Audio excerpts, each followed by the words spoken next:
Good afternoon વિદ્યાર્થી મિત્રો.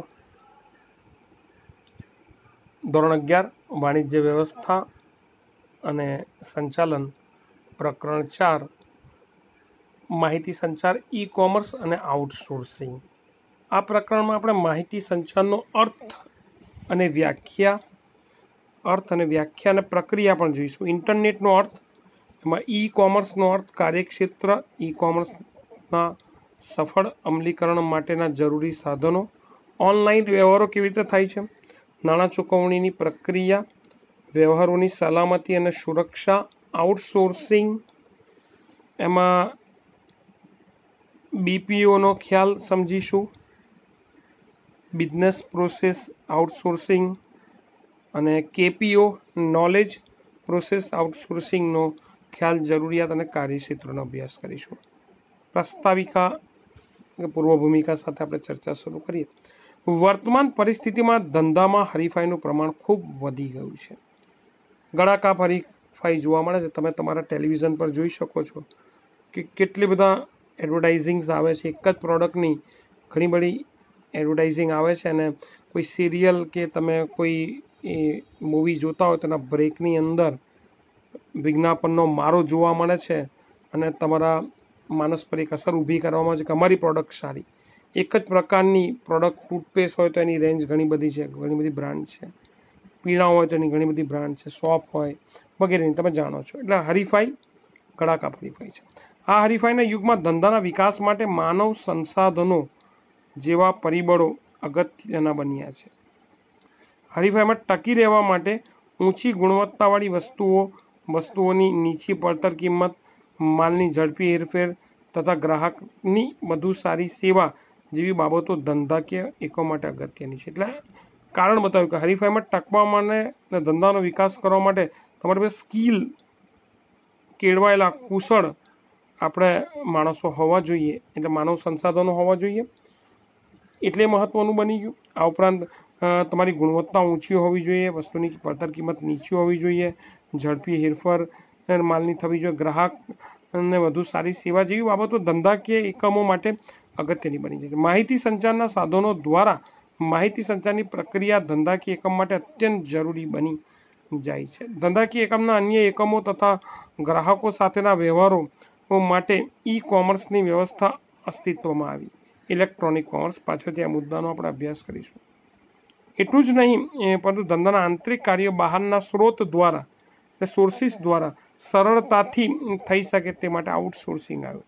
એટલે એનો મતલબ એમ થાય કે આધુનિક સમયમાં હરીફાઈમાં ટકવા માટે માહિતી સંચાર પણ જરૂરી છે, તમારે ઈ કોમર્સ પણ જરૂરી છે, અને આઉટસોર્સિંગ પણ જરૂરી છે. એનું મહત્ત્વ બતાવ્યું. માહિતી સંચારનો અર્થ જોઈએ. માહિતી સંચાર એટલે પ્રત્યાયન, કોમ્યુનિકેશન્સ. એનો સમાનાર્થી શબ્દ છે પ્રત્યાયન. પ્રત્યાયન માટે અંગ્રેજીમાં કોમ્યુનિકેશન શબ્દનો ઉપયોગ થાય છે. કોમ્યુનિકેશન શબ્દ લેટિન ભાષાના બે શબ્દ કોમ્યુનિસ અને કોમ્યુનિકેર પરથી ઉતરી આવે છે, જેનો અર્થ to share common. To share common એટલે સરખું સમજવું, સરખી વાતની વહેંચણી કરવી. જે હું સમજું છું એ જ તમને સમજો, તો ટુ શેર કોમન એટલે આપણે વચ્ચે જે શેરિંગ થયું એ બંનેની કોમન સેન્સ એ બાબતોમાં સમાન વિચારે છે. ટુ શેર કોમન એવો અર્થ થાય છે. એટલે પ્રત્યાયનના અર્થમાં સમય જતાં ઘણા પરિવર્તનો આવ્યા, જેના લીધે આજે પ્રત્યાયનનો અર્થ વિશાળ બન્યો છે. દાખલા તરીકે, મેં તમને કોઈ સંદેશો મોકલેલો છે કે આવતીકાલે આપણે 10 વાગે રેલવે સ્ટેશન પર મુલાકાત કરીશું. આ મારી સમજ છે, ને તમે સંદેશો મેળવો અને હું જે સમજું છું એ સમજો, તો બંને વચ્ચે કોમ્યુનિકેશન થયેલું કહેવાય, પ્રત્યાયન થયેલું કહેવાય. કારણ કે મારી અને તમારી સમજ હવે સરખી થઈ ગઈ. હાલાંકિ અત્યારે વિશાળ અર્થ છે. આદિમાનવ સંકેતો અને હાવભાવથી અશાબ્દિક પ્રત્યાયન કરતા હતા. ત્યારબાદ જૂના જમાનામાં, જંગલી અવસ્થામાં, આદિમાનવો આપણે અશાબ્દિક એટલે બોલ્યા વગર હાવભાવ અને સંકેતોથી આપણે પ્રત્યાયન, કોમ્યુનિકેશન કરતા હતા.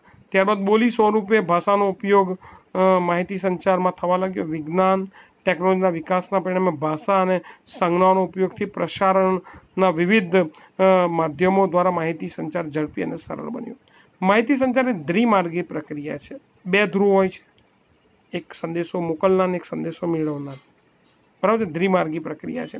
માહિતી સંચારમાં માહિતીનો એક સ્ત્રોત પાસેથી લઈને અન્ય પહોંચાડવાની પ્રક્રિયા છે. આ પ્રક્રિયામાં માહિતી મોકલનાર દ્વારા માહિતીને જે તે સ્વરૂપમાં એકઠી કરીને યોગ્ય માધ્યમ કે માર્ગ દ્વારા મોકલવામાં આવે છે અને માહિતી મેળવનાર સંદેશાનું અર્થઘટન કરી તેનું પ્રતિસાદ એટલે રિસ્પોન્સ આપે છે.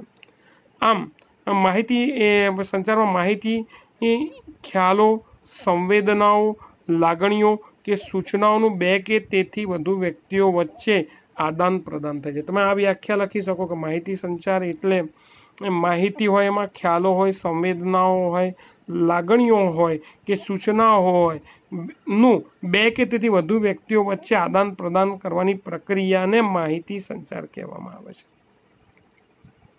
આપણે કોઈ માહિતી કોઈને આપીએ કે દાખલા તરીકે આ વસ્તુનો ઉપયોગ કરવાથી આ ફાયદા છે, તેને માહિતી કહેવામાં આવે છે. વિદ્યાર્થી મિત્રો, એવી રીતે દાખલા તરીકે ખ્યાલો, હું જે કોઈ બાબતને સમજું છું એ જ વસ્તુ તમને સમજાવવાનો પ્રયત્ન કરું એક વર્ગની અંદર, એને ખ્યાલનું આદાન પ્રદાન કહેવાય. સંવેદનાઓ, આપણે લાગણીઓની વાત છે, સંવેદનાઓ, તમારા સંવેદનો કેવા છે મનની અંદર ઉભરતા, એ સંવેદનાઓ તમે બતાવો.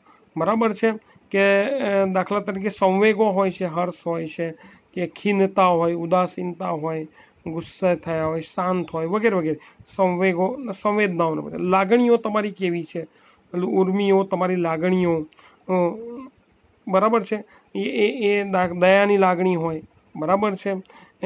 આ લાગણી તમે બીજાને એ કરો, પહોંચાડો. સૂચનાઓ, બે કે તેથી વધુ વ્યક્તિઓ વચ્ચેનું આદાન પ્રદાન કહેવામાં આવે છે એને માહિતી સંચારમાં જ્યારે સંદેશાઓનો શબ્દો દ્વારા એટલે ભાષાનો ઉપયોગ દ્વારા રજૂ થતા હોય ત્યારે શાબ્દિક માહિતી સંચાર બને છે. શાબ્દિક માહિતી સંચારમાં માહિતી લેખિત કે મૌખિક સ્વરૂપે હોય છે. શાબ્દિક માહિતી સંચારમાં શબ્દોની યોગ્ય પસંદગી અને વાક્યમાં તેનું સ્થાન પણ ખૂબ મહત્વનું છે. જ્યારે શબ્દો દ્વારા થતો તો શાબ્દિક કહેવાય. શાબ્દિકના બે પ્રકારો છે, લેખિત અને મૌખિક. એમાં શબ્દો અને વાક્યો ખૂબ મહત્વના છે. આથી વાક્યમાંથી મળતા સંદેશાનો ચોક્કસ અર્થ નીપજે એટલે નીકળે, સમજે સામેવાળો. સંદેશાની રચના ના કરતી વખતે keep it short and sweet, ટૂંકો અને અસરકારક. બરાબર, સિદ્ધાંત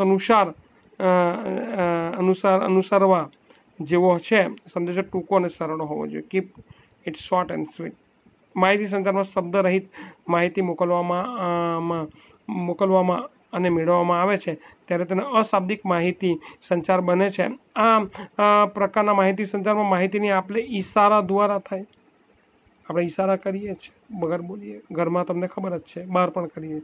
શારીરિક અભિવ્યક્તિ દ્વારા, બોડી લેંગ્વેજ દ્વારા, શારીરિક મુદ્રા દ્વારા, ચહેરાના હાવભાવ દ્વારા, આંખો આપણે મોટી કરીએ, નાની કરીએ વગેરે, આંખોના ઈશારા દ્વારા, કલાત્મક રીતે એટલે કે વાદન, ગાયન, નૃત્ય, શિલ્પકાર, ચિત્ર, નકશા, તોપની સલામતી, સાયરન વગેરે દ્વારા પણ આપણે કોમ્યુનિકેશન્સનું એ કરી શકીએ છીએ. દાખલા તરીકે આપણે જાણીએ છીએ કે જ્યારે નૃત્યો કરનાર વ્યક્તિ, નૃત્યાંગના અમુક મુદ્રા કે એમાં નૃત્ય કરે તો એનો શું મેસેજ આપવા માગે છે, વાદન, ગાયન વગેરે દ્વારા પણ મેસેજ આપી શકાય છે. એટલે આ પ્રકારના એના સ્વરૂપ છે.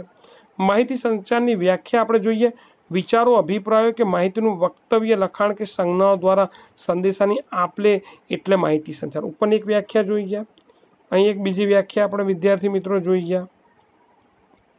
એ વિચારો, અભિપ્રાયો કે માહિતીનું વક્તવ્ય, લખાણ કે સંજ્ઞાઓ દ્વારા સંદેશાની આપલે થવી. ઉપર આપણે એક વ્યાખ્યા અહીં આગળ જોઈ ગયા કે એમાં માહિતી, ખ્યાલો, સંવેદનાઓ, લાગણીઓ કે સૂચનાઓનું બે કે તેથી વધુ વ્યક્તિઓ વચ્ચે આદાન પ્રદાન કરવામાં છે. આપણે વિચારો, અભિપ્રાયો, માહિતીનું વક્તવ્યનું લખાણ કે સંજ્ઞાઓ દ્વારા સંદેશાની આપલે એ થવી એટલે માહિતી સંચાર કહેવામાં આવે છે. મિત્રો, માહિતી સંચાર એટલે લોકો વચ્ચે થતી એવી પ્રક્રિયા કે જેમાં માહિતી મોકલનારના જ્ઞાન, વિચારો, ખ્યાલો, સમજણ, સંવેદનાઓ, લાગણીઓ કે વલણો અંગેની માહિતીનું યોગ્ય સંકેતો દ્વારા યોગ્ય માધ્યમથી થતું એવું પ્રસરણ એટલે પહોંચાડવું કે જે પ્રસરણ છે કે એ માહિતી મેળવનારને પ્રભાવિત કરે અને તેના વર્તનમાં પરિવર્તન થાય. અપેક્ષિત વર્તન પરિવર્તન લાવી શકાય છે, તેની સાથેના સંબંધો સ્થાપે અને જાળવે.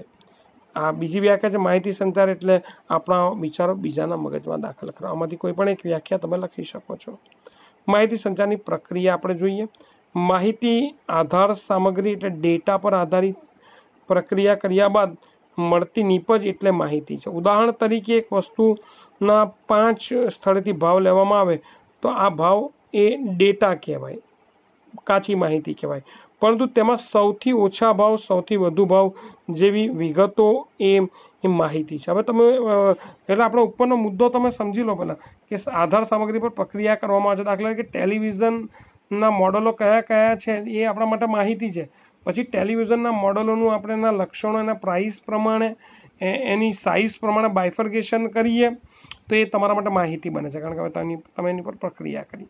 પ્રક્રિયા આ માહિતી સંચારમાં માહિતીની આપલે માટેની પ્રક્રિયાના સોપાનો નીચે મુજબ છે. આપણે જોઈએ, એક સંદેશાનું ઘડતર, માહિતીના આદાન પ્રદાનની પ્રક્રિયાના સંદેશાની રચના કરવામાં આવે છે. સંદેશો મૌખિક કે લેખિત, શાબ્દિક કે અશાબ્દિક હોય. ઉદાહરણ તરીકે રાજકોટથી રાતે 8 કલાક પછી વડોદરા જવું હોય તો આ માટે માહિતી સંચારની પ્રક્રિયાના સોપાનો નીચે મુજબ છે. માહિતી સંચારની પ્રક્રિયાના સોપાનો આપેલા છે, લગભગ 6 જેટલા સોપાનો છે, અને સોપાનોની સમજૂતી આપેલી છે અને ઉદાહરણ આપેલા છે. જોઈએ આપણે સોપાનોમાં. એક, સંદેશાનું ઘડતર. માહિતીની આદાન પ્રદાનની પ્રક્રિયામાં સંદેશાની રચના કરવામાં આવે છે. આ સોપાનમાં સંદેશો મૌખિક, લેખિત, શાબ્દિક કે અશાબ્દિક હોય છે. ઉદાહરણ દ્વારા સમજીએ. આપણે જાણીએ છીએ કે આપણે ઉપરનો મુદ્દો કે રાજકોટથી રાત્રે 8 કલાક પછી વડોદરા જવા માટે બસ કેટલા વાગે મળશે તેવા પ્રશ્નોની માહિતી સંચારની પ્રક્રિયા ચાલી રહી છે. ઉદાહરણ, સંદેશાના ઘડતરમાં પહેલું સોપાનમાં આપણે જોઈ ગયા કે સંદેશો લેખિત, મૌખિક કે શાબ્દિક કે અશાબ્દિક હોય છે. એની પ્રક્રિયા, સોપાની સમજૂતી આવી છે. હવે ઉદાહરણ, રાજકોટથી રાતે 8 કલાક પછી વડોદરા જવા માટે બસ કેટલા વાગે મળશે તેવા પ્રશ્નની રચના કરવામાં. તમે આ પ્રશ્નો પૂછવા માંગો છો, માહિતી મેળવી હોય તો આ પ્રશ્નની રચના કરવી પડે, બરાબર છે, તો જ તમને માહિતી પ્રાપ્ત થશે. એટલે અહીં તમે આ સમજ, કે કઈ સમજ, કે ભાઈ રાજકોટથી વડોદરા જવું છે, રાતે 8 વાગ્યા પછી જવું છે, તો તેની માહિતી મેળવવા માટે તમે સંદેશાનું ઘડતર કરવા માંગો તો આ પ્રશ્ન તમારે પૂછવો પડે કે રાજકોટથી રાતે 8 કલાક પછી વડોદરા જવા માટે બસ કેટલા વાગે મળશે. 2, માધ્યમની પસંદગી. સંદેશાની રચના કર્યા પછી સંદેશો મોકલવા માટે રૂબરૂ અથવા માહિતી સંચારના સાધનો પૈકી કોઈ એક અથવા એક કરતાં વધુ માધ્યમોની પસંદગી કરવામાં આવે છે. ઓકે, સંદેશો મોકલવા માટે ટેલિફોનના માધ્યમની પસંદ. તમે ડાયરેક્ટ બસ ડેપોમાં રિંગ કરો, રાજકોટના બસ ડેપોમાં નંબર હોય તો, અથવા તમે રૂબરૂ એની પૂછપરછની વિન્ડો પર જાઓ, તો અહીં તમે માધ્યમની પસંદગી કરો છો. 3, સંદેશો મોકલવો. હવે સંદેશાની રચના અને માધ્યમની પસંદગી કર્યા પછી સંદેશો મોકલવામાં આવે છે. એટલે ટેલિફોન દ્વારા રાજકોટથી રાતે 8 કલાક પછી વડોદરા જવા માટે બસ ક્યારે મળશે તેવું પૂછવામાં આવે છે, અથવા રૂબરૂ જઈને પૂછવામાં આવે, એટલે સંદેશો મોકલો છો. સંદેશાનો સ્વીકાર. સંદેશો મોકલનાર સંદેશો મોકલે છે ત્યારે સંદેશો મેળવનાર સંદેશો સ્વીકાર છે. બસ ડેપોમાં જે પૂછપરછ વિભાગ છે ત્યાં ટેલિફોન દ્વારા રાજકોટથી રાત્રે 8 કલાક પછી વડોદરા જવા માટે બસ ક્યારે મળશે તેવો સંદેશો મળે છે, એટલે સ્વીકારે છે. ક્યારે મળશે તે સંદેશો મળે છે, એટલે એનો મતલબ કે સંદેશોનો સ્વીકાર કરવામાં આવે છે. એટલે સંદેશો મોકલનાર સંદેશો મોકલે છે તો સંદેશો મેળવનાર સંદેશોનો સ્વીકાર કરે છે. સંદેશાનું અર્થઘટન. સંદેશો મોકલનાર સંદેશમાં એવી ભાષા અને શબ્દનો ઉપયોગ કરે છે કે જેથી સંદેશો સ્વીકારનાર તેનું યોગ્ય રીતે અર્થઘટન કરશે. તો સંદેશો મેળવનાર એ રાજકોટ બસ ડેપોનો પૂછપરછ વિભાગમાં બેસનાર વ્યક્તિ છે કે અધિકારી છે. સંદેશો મોકલનાર રાજકોટથી રાત્રે 8 કલાક પછી વડોદરા જવા માટેની બસ ક્યારે મળશે તેવું પૂછે છે, ત્યારે સંદેશો સ્વીકારનાર રાત્રે 8 કલાક પછી વડોદરા જવા માટેની બસ મળશે તેવું સમજે છે. એટલે બંનેની સરખી સમજ થઈ ગઈ. અને છેલ્લે સંદેશાનો પ્રત્યુત્તર. હવે સંદેશો સ્વીકારનાર સંદેશાનું યોગ્ય અર્થઘટન કરી તેનો પ્રત્યુત્તર જવાબ આવે છે. હવે સમજી ગયો કે મેં જે પ્રશ્ન પૂછેલો કે ભાઈ રાજકોટથી વડોદરા જવા માટે રાત્રે 8 વાગ્યા પછી બસ ક્યારે મળશે એવું મેં પૂછેલું, એ સમજી, એ જ અર્થ એ સમજી આવે, એ જવાબ આપે છે. એટલે સંદેશો સ્વીકારનાર રાજકોટથી રાત્રે 8 કલાક પછી વડોદરા જવાની બસ ક્યારે મળશે ને કયા સમયે છે એ તમને કહેશે કે 9 વાગે છે, 10 વાગે છે, 11 વાગે છે, 12 વાગે છે, એની માહિતી આપે છે. એટલે જોયું વિદ્યાર્થી મિત્રો કે અહીં આ રીતે માહિતી સંચાર થાય છે. સંદેશાનું ઘડતર, માધ્યમની પસંદગી, સંદેશો મોકલવો, સંદેશો સ્વીકારો, સંદેશાનું અર્થઘટન અને સંદેશાનું પ્રત્યુત્તર. અહીં સુધીની માહિતી આપણી એકત્રિત થાય તો અહીં માહિતી સંચારની પ્રક્રિયા પૂરી થાય છે. આજના મુદ્દાની અંદર આપણે માહિતી સંચારનો અર્થ જોઈ ગયા વિદ્યાર્થી મિત્રો. આપણે એની પ્રક્રિયાની ચર્ચા કરી. આગામી વિડીયોની અંદર આપણે ઇન્ટરનેટનો અર્થ અને એના નેટવર્કના પ્રકારો વિશે ચર્ચા કરીશું. Have a nice day. Thank you.